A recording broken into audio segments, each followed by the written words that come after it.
मैं अपने बारे में बताने से पहले ये 2 लाइन्स कहना चाहती हूँ कि ना किसी की दुआ, ना किसी की मन्नत, ना किसी के ख्वाब में आए हम। ना किसी की दुआ, ना किसी की मन्नत, ना किसी के ख्वाब में आए हम।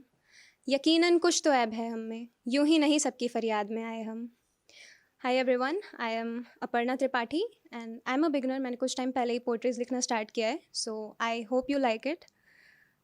ऐसा कभी कभी होता है, हमारे मन में कुछ रैंडम थॉट्स आते रहते हैं, तो उन रैंडम थॉट्स को मैंने लिखने की कोशिश की है कि कुछ आंसुओं का गिरकर सूख जाना ही बेहतर है। कुछ आंसुओं का गिरकर सूख जाना ही बेहतर है। हर आंसू को थामने वाली हथेलियाँ नहीं मिलती, और कुछ किरदारों का यूं ही खो जाना ही बेहतर है। यहाँ हर किरदार को जायज़ कहानियाँ नहीं मिलती। Thank you. बीत रही है ज़िंदगी महज गैरों को चाहने भर में। बीत रही है ज़िंदगी महज गैरों को चाहने भर में। शोर है मन में और सुकून की तलाश ज़माने भर में। प्यार वफा की बातें सब रह गई अफसाने भर में। प्यार वफा की बातें सब रह गई अफसाने भर में। और चाहत तो खुद को पाने की थी, चाहत तो खुद को पाने की थी, फिर ये किसकी तलाश है ज़माने भर में। और मैं पोइट्रीज़ करती हूँ तो मैंने एक चीज़ देखी है, और आई थिंक ये मेरे साथ ही नहीं बहुत लोगों के साथ होता होगा, कि हमने लिखी जब प्यार की बातें तो सबने पूछा हाल हमारा। हमने लिखी जब प्यार की बातें तो सबने पूछा हाल हमारा। और लिखा हमने जब दर्द अपना तो सुनने वाला कोई मिला नहीं। खैर दुनिया का दस्तूर ही है ये, हमें किसी से कोई गिला नहीं। और मैं थोड़ी सी इंट्रोवर्ट हूँ। बहुत लोग ऐसे होते हैं जिन्हें बातें करना उतना पसंद नहीं होता है, तो वो शायद इससे रिलेट कर पाएँ कि भरी महफ़िलों से ज़्यादा मुझे काली अकेली रातों की चाहत है। भरी महफ़िलों से ज़्यादा मुझे काली अकेली रातों की चाहत है।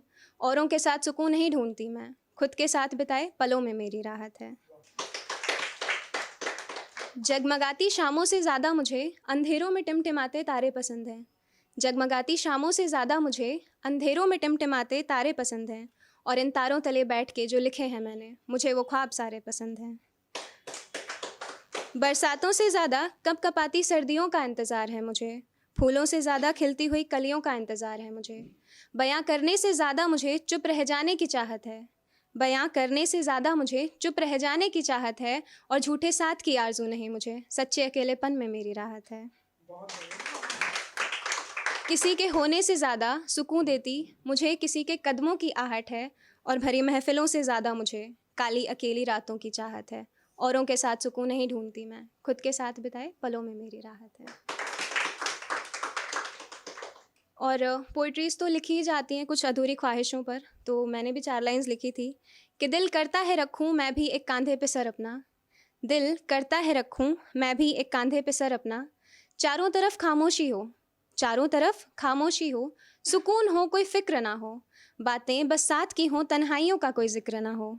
मगर ये ज़िंदगी है वो अधूरी रह नहीं सकती, और एक ख्वाहिश ख्वाहिश ही है बस, मुकम्मल हो नहीं सकती। और कभी कभी ऐसा होता है ना कि कोई शख्स हमारे सामने इतना खुश दिखता है कि हम सच में उसको खुश मान लेते हैं, जबकि उसके पीछे की जो सच्चाई होती है वो समझने वाले लोग बहुत कम मिलते हैं। लेकिन अगर देखे कोई तो इन जागती रातों में ख्वाब बहुत हैं। कोई गौर करे तो खामोशियों में भी अल्फाज बहुत हैं। समझे कोई तो हर लफ्ज़ में छुपे एहसास बहुत हैं। और अगर पहचाने कोई तो यहाँ मुस्कुराते चेहरों के पीछे राज बहुत हैं। और कुछ लोग ऐसे होते हैं जिनको चाँद बहुत पसंद होता है, और उनके लिए एक टर्म यूज़ किया जाता है सेलेनोफाइल्स। तो उनकी नज़र में चाँद है क्या? रात के अंधेरे साए में लिपटा एक नूर है वो चाँद। रात के अंधेरे साए में लिपटा एक नूर है वो चाँद। लाखों सितारों के बीच चमकता कोहिनूर है वो चाँद। हज़ार दाग हैं उस चाँद में फिर भी, हज़ार दाग हैं उस चाँद में फिर भी, हमारी नज़र से देखो तो दिलों का सुकून है वो चाँद।